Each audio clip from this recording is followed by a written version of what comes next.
きです。この前のどすこい。Si Ayan, isang plus-size na dalagang may dalang tapang at pag-asa, ay sa wakas nagtipon ng lakas ng loob para ipagtapat ang kanyang damdamin kay Hayato, ang binatang matagal na niyang hinahangaan. Simula nang iligtas siya nito mula sa isang bumabagsak na estatwa ng Buddha, ang puso niya ay palihim nang nabibilang sa kanya. Nanginginig ang kanyang mga kamay habang iniaabot ang kahon ng tsokolate na siya mismo ang gumawa. Pero imbes na kabaitan, malamig at mapanlait ang tingin ni Hayato. Sa isang salita, winasak niya ang mundo ni Ayan. Daskoyo, isang sigaw ng mga sumo wrestler.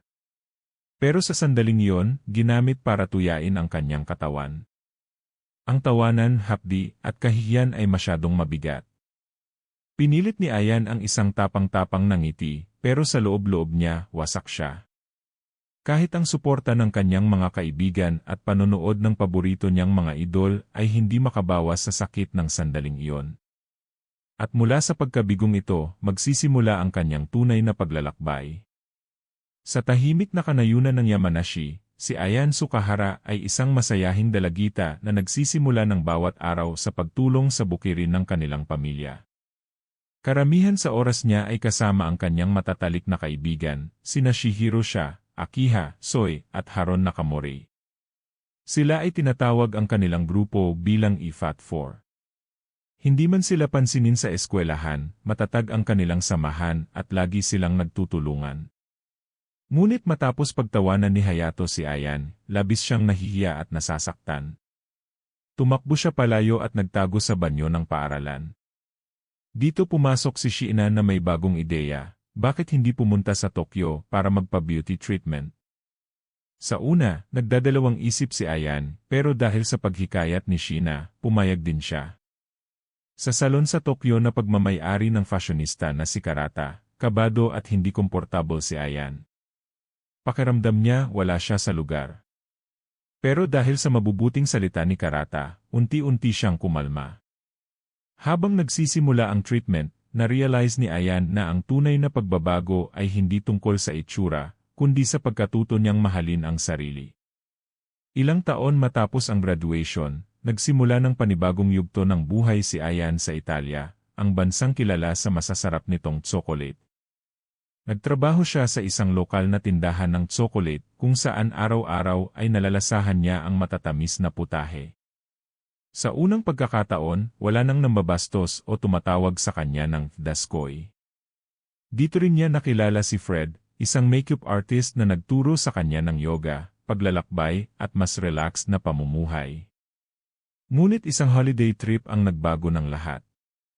Nasangkot si Ayan sa aksidente gamit ang jet ski at nalagay sa koma. Pagkagising niya, kinailangan siyang sumailalim sa operasyon sa tiyan.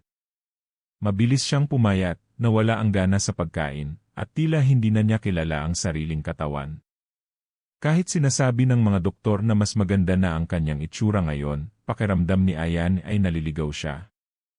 Kaya napagpasyahan niyang bumalik ng Japan. Pagdating niya sa paliparan, sinalubong siya ng 3 matatalik na kaibigan. Halos hindi nila siya makilala sa payat niyang itsura, pero nang magsalita siya, nagulat sila, ang boses ay si Ayane pa rin, pero lahat ng iba ay nagbago na. Habang tumatagal, napansin ng mga kaibigan niyang parang hindi na siya kumakain gaya ng dati. Si Shiena, na minsang nagtulak sa kanya para magbago, ay nakaramdam ng tahimik na selos. Sa Tokyo, nahirapan si Ayan kung saan tutuloy, hanggang sa dinala siya ni Shiena sa therapy salon na Happy Daikanyama. Muling nagkita sina Ayan at Karata. Halos hindi siya makilala ni Karata sa sobrang pagbabago, pero ipinaliwanag ni Shiina na si Ayan ay dating pinakamagaling na dairy milker sa Japan, ang kanyang mga kamay ay may magic touch. Sa kabila ng pag-aalinlangan ni Ayan, inalok siya ng internship sa salon. Hindi nagtagal, nakilala siya ng mga kliyente bilang may kamay ng Diyos dahil sa kanyang banayad at nakagagaling na haplos. Hanggang sa isang araw, ipinagkatiwala sa kanya ni Karata ang isang client, si Takumi Minado, ang matagal na niyang iniidolo. Kinabahan si Ayan pero tinanggap ang hamon. Naging maayos ang session, at humanga si Takumi kaya humiling ng isa pang appointment. Mula rito, unti-unting nagbukas ang panibagong yugto sa buhay ni Ayan, mga dinner invitation mula kay Takumi, pagtulong ni Fred sa kanyang transformation, at ang pagharap sa mga dating alaala at bagong damdamin. Sa kabila ng mga pagsubok, natutunan niyang hindi lang itsura ang mahalaga, kundi ang pagtanggap sa sarili at ang pagkakaroon ng tapang para magmahal muli.